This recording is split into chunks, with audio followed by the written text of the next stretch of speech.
Penganggaran modal. Penganggaran modal atau capital budgeting adalah proses evaluasi dan perencanaan investasi jangka panjang yang dilakukan oleh suatu perusahaan untuk menentukan proyek-proyek mana yang akan mendatangkan keuntungan dan seberapa besar potensi keuntungan yang dapat diperoleh.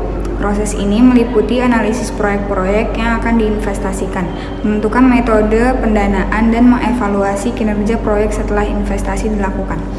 Penganggaran modal sangat penting bagi perusahaan karena membantu menentukan investasi jangka panjang yang paling menguntungkan dan memastikan penggunaan modal yang efisien. Proses ini membantu perusahaan mengevaluasi potensi keuntungan dan resiko setiap proyek, serta memastikan bahwa investasi selaras dengan tujuan jangka panjang perusahaan. Tujuan penganggaran modal. Yang pertama tuh memaksimalkan kekayaan pemegang saham. Yang kedua, memastikan likuiditas. Yang ketiga, mengalokasikan sumber daya secara efisien. Yang keempat, menilai dan memprioritaskan proyek. Yang kelima, mengurangi risiko. Yang keenam, memperkirakan arus kas masa depan.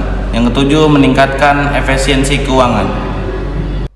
Langkah-langkah penganggaran modal. 1. Identifikasi peluang investasi. 2. Estimasi arus kas proyek. 3. Penilaian kelayakan menggunakan metode evaluasi investasi. 4. Pemilihan proyek. 5. Monitoring dan evaluasi proyek. Jenis-jenis investasi. 1. Ekspansi usaha. 2. Pengganti aset tetap. 3. Pengembangan produk baru. 4. Investasi strategis. Contohnya merger dan akuisisi. Berikut adalah beberapa metode penganggaran modal yang umum. Yang pertama itu adalah net present value yang bisa disebut NPV. Metode ini menghitung sekarang dari arus masuk yang diharapkan dari suatu proyek, dikurangi dengan biaya awal investasi. Jika NPV positif, maka proyek dianggap layak untuk dilakukan. Semakin besar NPV, semakin menghitung proyek tersebut. Yang kedua itu ada internal rate of return atau yang disebut RR. RR ini adalah tingkat diskonto yang membuat nilai NPV dari proyek sama dengan 0 jika IRR lebih besar dari tingkat pengembalian yang dilayarkan atau yang di hurdle rate, maka proyek dianggap layak. Yang ketiga, payback period. Metode ini mengukur berapa lama waktu yang dibutuhkan untuk mengembalikan investasi awal dari proyek-proyek. Dengan payback period lebih singkat, biasanya dianggap lebih menguntungkan.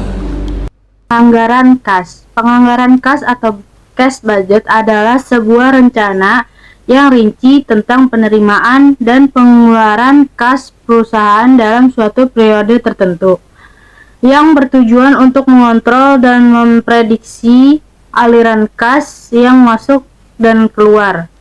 Ini membantu manajemen dalam mengelola likuiditas perusahaan dan memastikan ketersediaan kas untuk memenuhi kebutuhan operasional. Penyusunan anggaran kas sangat penting bagi perusahaan karena membantu mengolah likuiditas, merencanakan keuangan, dan menghindari kekurangan kas.